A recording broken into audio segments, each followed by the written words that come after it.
పొద్దున్నే నిద్ర లేవగానే మా ఆవిడ అంటుంటుంది, బెడ్ పక్కనే ఒక నీళ్ళ బాటిల్ పెట్టేస్తుంది, నుంచోకుండా కూర్చునే ఈ నీళ్ళని తాగండి అని రోజు చెప్తూ ఉంటుంది. చాలామందికి ఇది ఒక అలవాటుగా కూడా మారిపోయింది. కానీ అసలు ప్రశ్న ఏంటంటే ఎప్పుడు తాగాలి, రోజంతా ఎలా హైడ్రేటెడ్గా ఉండాలి అన్నదే. దీని గురించి వాళ్ళు చెప్తాను.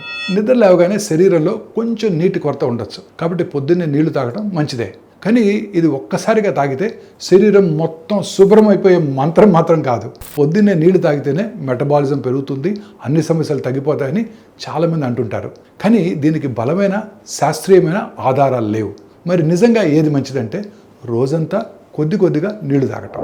భోజనానికి ముందు, మీటింగ్స్ మధ్య, ప్రయాణంలో, వ్యాయామం ముందు, తర్వాత కూడా వేడి వాతావరణంలో ఇలా అవసరానికి తగ్గట్టు రోజంతా కొంచెం కొంచెం తాగుతూనే ఉండాలి. మన మూత్రపిండాలు రోజంతా పనిచేస్తుంటాయి. అవి పొద్దున్నే తాగిన గ్లాస్ నీళ్ళతోనే కాదు, రోజంతా తీసుకునే నీటితోనే శరీరాన్ని శుభ్రంగా ఉంచుతాయి. సో పొద్దున్నే నీళ్లు తాగే అలవాటు మంచిదే.